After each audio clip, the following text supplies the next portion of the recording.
ठीक, और इनकी नीयत भी सही नहीं है। ठीक है, सच बात तो यही है। ठीक है। मास्टर शिवराज सिंह जी, सर आप कैसे देख रहे हैं, क्या राज्य सरकार की किन जो नीति और नीयत है वो स्पष्ट है किसानों के प्रति इस बजट के माध्यम से?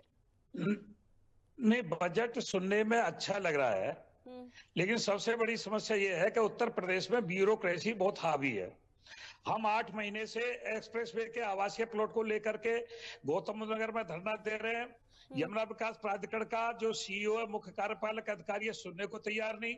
जल दोहन बड़े स्तर पे हो रहा है, जेबीएम जैसी यूनिवर्सिटी जल दोहन कर रही है, 18 से 20 फुट नीचे पानी चला गया, जिलाधिकारी कार्रवाई करने को तैयार नहीं।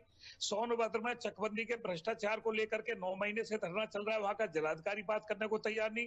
हमारी 17 तारीख को वृंदावन मैदान में लखनऊ में महापंचायत है, मुख्यमंत्री के पास वार्ता करने को टाइम नहीं, किसी सचिव के पास वार्ता करने को टाइम नहीं। जब कोई जिलाधिकारी या कोई प्राधिकरण के अधिकारी किसानों से सही ढंग से वार्ता नहीं करेंगे और कोई मुख्यमंत्री स्तर से वार्ता नहीं होगी, किसी सचिव स्तर पर वार्ता नहीं होगी, तो किसानों की मूलभूत समस्या इनके पास पहुंचेंगी कैसे? हमारा 2008 में माननीय श्रवण कुमार जिलाधिकारी थे, आवासीय प्लॉट और 800 रुपया मीटर को लेकर के समझौता हुआ था। आज 26 में ये यमुना एक्सप्रेसवे के आवासीय प्लॉट को खत्म कर रहे हैं। 8 महीने से धरना चल रहा है। यमुना विकास प्राधिकरण का मुख्य कार्यपालक अधिकारी सुनने को तैयार नहीं, जिलाधिकारी सुनने को तैयार नहीं, कमिश्नर महोदय माननीय लक्ष्मी सिंह जी सुनने को तैयार नहीं, लखनऊ में कोई सुनने को तैयार नहीं।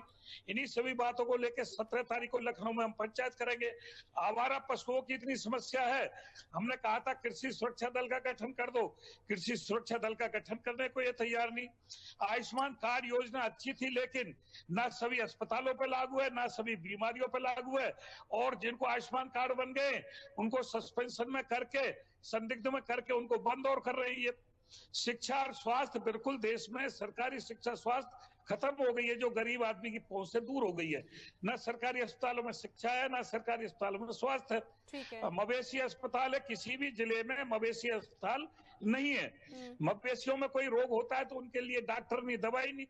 तो सुनने में बजट बहुत अच्छा लगता है, लेकिन पटल पे कुछ नहीं है। तहसीलों में, थानों में इतना भ्रष्टाचार है, रजिस्ट्रार कार्यालयों में, कि गरीब आदमी की जेब लूटी जा रही है। माननीय मुख्यमंत्री जी का भ्रष्टाचार की तरफ ध्यान नहीं, ना माननीय मुख्यमंत्री जी का ब्यूरोक्रेसी पे कोई अंकुश है कि भाई ब्यूरोक्रेसी कहीं धरना प्रदर्शन होता है, किसान की कोई समस्या होती है तो उससे सुने, वार्ता करें उनसे। 8 महीने से तो गौतम नगर में हम ही धरना दे रहे हैं, 9 महीने से सोनभद्र में धरना चल रहा है। तो जब कोई भी सरकार का प्रतिनिधि या सरकार किसानों से वार्ता नहीं करेगी तो किसानों की मूलभूत समस्या को समझ कैसे पाएंगे ये? ठीक है, श्याम सलोनी जी जवाब दीजिए, क्योंकि जिस बजट को आप 10 में से 10 नंबर और ऐतिहासिक किसान होता किसान मतलब अगर हम धरना दे रहे हैं, अपनी मांग कर रहे हैं, तो हम किसान नहीं है। यमुना एक्सप्रेसवे का आवासीय प्लाट ये नहीं दे रहे हैं तो ये सही कर रहे हैं। आप ब्यूरोक्रेसी को सही ठहरा रहे हैं। नलकूप कैसी बात कर रहे हैं आप? सरकार ने किसानों की 2008 में ट्यूबवेल की व्यवस्था फ्री की है, 2008 में यमुना एक्सप्रेसवे का माननीय श्रवण कुमार जी की कमेटी में तय हुआ था आवासीय प्लॉट। आज यमुना विकास प्राधिकरण किसानों का कार्ड नहीं दे रहा है और हम शांतिपूर्वक धरना दे रहे हैं, तो आप ये कह रहे हैं हम किसान नहीं है? किसान नहीं हो। 1 सेकंड, 8 महीने से शांतिपूर्वक धरने पे बैठे हैं और आप कह रहे हैं किसान नहीं हो सकते। जिन्होंने यमुना एक्सप्रेसवे में जमीन दी, जेवर एयरपोर्ट में जमीन दी, वो किसान नहीं है। आंदोलन में किसानों ग्रुप में कैसे आतंक थे, कैसे लोग थे जो पुलिस में लाठीचार्ज कर रहे थे, पुलिस में ट्रैक्टर चला रहे थे। किसान क्या ऐसा होता है?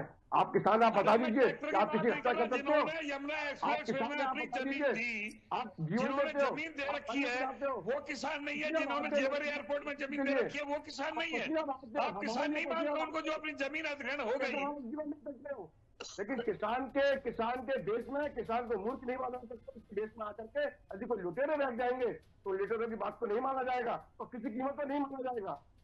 किसान के हित के लिए सरकार सदा तत्पर रही है। अच्छा, जिन्होंने जमीन दे दी एक्सप्रेसवे में वो लुटेरे हैं, जिन्होंने जेवर एयरपोर्ट में जमीन दे दी वो लुटेरे हैं, उनको लुटेरे बताओगे जिनकी जमीन लूट ली गई? अब तो सरकार की किसी योजना से लाभान्वित नहीं हो रहे हैं।